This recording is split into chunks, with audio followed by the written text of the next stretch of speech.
Welcome to the Conscious Investor. Let's get started.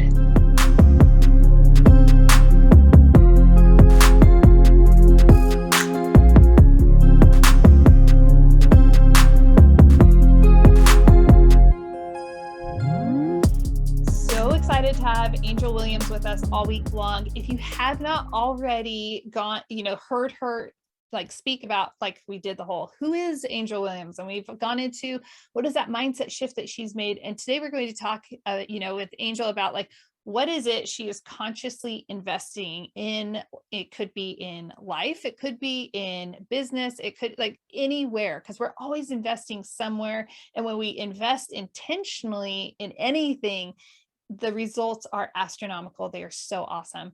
Angel, so stoked to have you back on the Conscious Investor. Yes, it's great being here. It's super fun. It's always kind of awkward because people are like, we're recording these all back to back, Julie. This is, which people listening, that's the behind the scenes for you. But Angel, I just wanted to, ask you, let's just do a quick, high level, go deep if you want, but what is it that you personally are consciously, you as Angel, not as your group organization? Now I'm putting you in a box. We know I'm opposed to that. So you know what? I'll let you take this open-ended. What are you consciously pursuing? So one of the things that I really recognize probably in just the last few months is it's super easy to love others, but it's really hard to love yourself. Oh, dang. So did you get into my notebook? I literally this morning was it's a green notebook. I literally this morning was writing that down. I'm sorry, I'm totally interrupting because I'm just bam, we're on the tracking on the same page once again. Yeah. And so, that can lead to all sorts of wonderful things and poor choices and bad behaviors. And I mean, I think that those are things that kind of come with us throughout our life. And so I've been working on it for a really long time, reading the books, doing all the studies, and how do you love yourself more? How do you say no more often? Because being able to say no means you love yourself more, and all of these things. But at the end of the day, what can I do internally to show myself the same love that I show others? And that's what I'm after. And it's hard. It is. That adage, we're always told, treat others the way you want to be treated, right? And yet I often find myself treating others so much better than I treat myself. And it's so now I have a question to myself, and I'd love to hear what questions you ask yourself. My question to myself often is, would I say that to my friend? Would I say that to my child? Would I say that to somebody at the restaurant? So what are some of the questions that you ask yourself to keep yourself in check? So honestly, I haven't figured them all out. I don't know that I've actually figured out one that works 100% of the time. Because every morning I can look at my husband has taped on our mirror, what would the person I want to become do? And again, he can structure, he can do schedules and timelines, and he can do those things that require willpower. And so he can look at that and be like, okay, this is what I'm embracing. And he can embrace it all day, every day. And I tell myself in the morning, I look in the mirror and I go, I'm pretty amazing. And I'm going to get a crap ton of things done today. And 2 or 3 hours into the day, I haven't done even maybe one thing on my list, because I've been putting out all these other fires that all of a sudden seem so important. And in reality, it was me not being able to say no.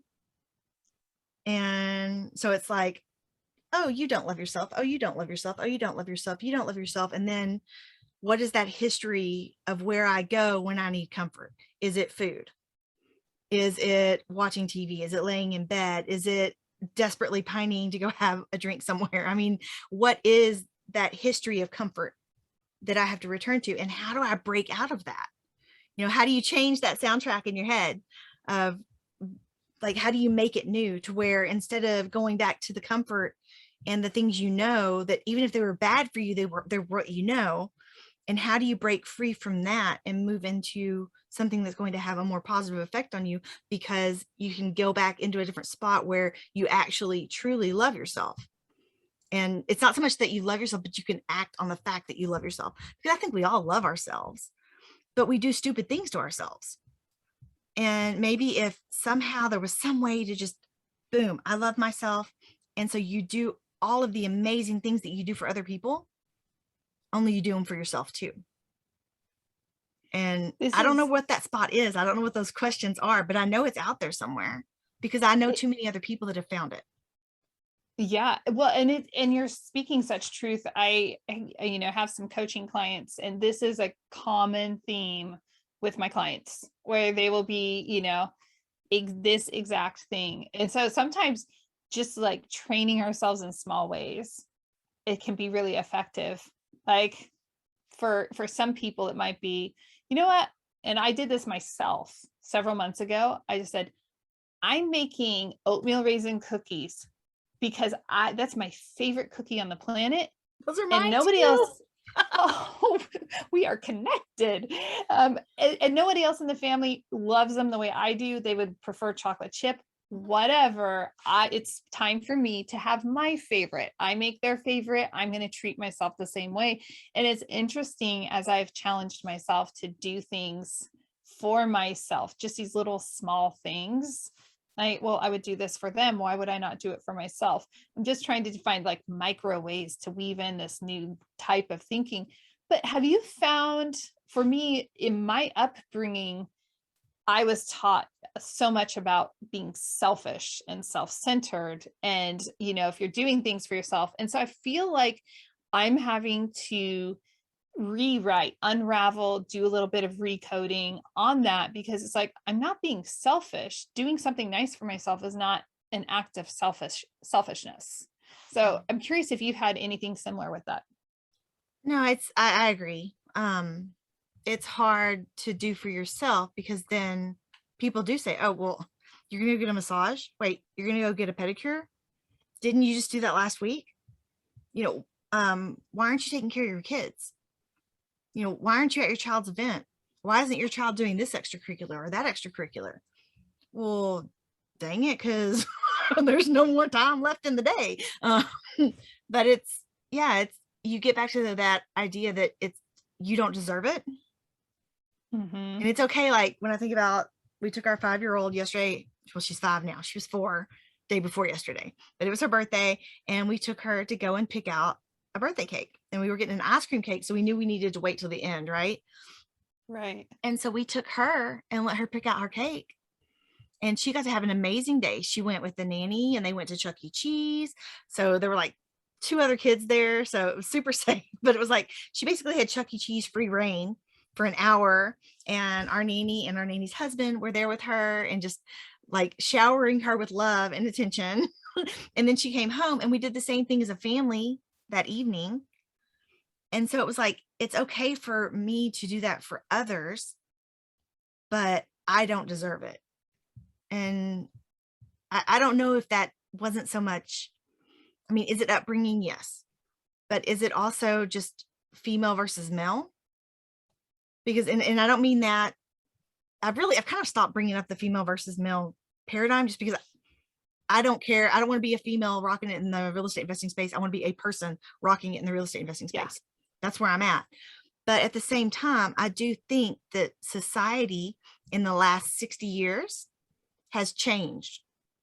And prior to that, especially for kids my age that were raised by grandparents, we were raised in a generation prior to all that, where men didn't really show emotion. They didn't get involved in the family that much.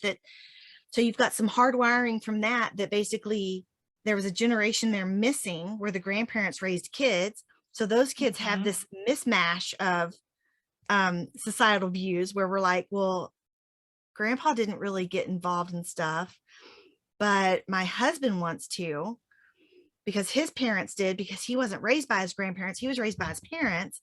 And so you have all of these mixtures going on. And so whereas Jason goes for a walk every day at lunch because that's what he does. And that is how he gives and pours back into himself. and he doesn't think twice about it. But I would think, oh no, I was supposed to do this at lunch, or I was supposed to do that at lunch, or dang it, I could have gone and done this. I could have taken my kid a special lunch. I could have done this, or the other. Instead of saying no, for that hour, my phone is turned off, or maybe my phone is only on a podcast, and I'm going to go do something for myself. And I don't think that way. So instead, I think more things like, oh my God, I just hit snooze. I got 10 more minutes. Whereas if I would just pour into myself during the day, or give myself those breaks a few times a week, I don't know that every morning would be like, how many times can I hit snooze before I actually have to get up? And so I think it just wears on us, and it tears us down over time. I love it. That's a really powerful, it sounds counterintuitive to a certain generation of us who are raised with a certain mindset of, just an interesting, and I'm going to even say, distorted view of what selfishness is. Because when we're not taking care of ourselves, that is an extension of selfishness, because we can't better take care of the people around us when we're running ragged.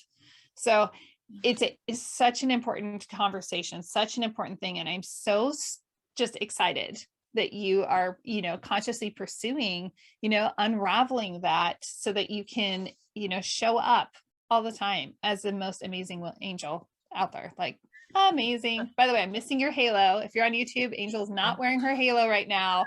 I feel a little that, shortchanged here. But Angel, as we wrap this up, and I could go on, this is a topic I think that really needs to be unpacked in a much richer way, which is one reason why it's in my notebook of like things to discuss on the podcast. I think it's starting to reach the surface for a lot of people, and I'm excited about that. What is the best way for people to get into contact with you? Yeah, so absolute best way is on our website, www.theacademypresents.com. And then I will respond to LinkedIn and Facebook if you are messaging me there, because it's important to me to be the one that connects with you when someone's reaching out to me. So I love it. Angel, thanks for spending the week with me on The Conscious Investor. If you have not listened to the previous episodes, again, make sure you go back and you listen to the other 2 episodes so you get to know more about Angel, more about mindset, because it will really help this conversation fall in line.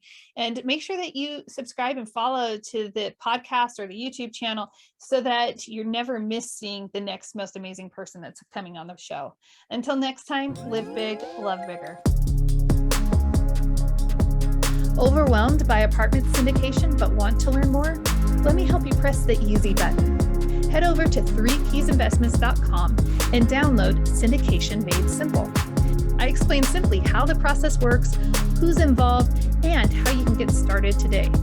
You're smart, and with this simple guide, you'll be able to understand the process. Head over to 3keysinvestments.com and download Syndication Made Simple.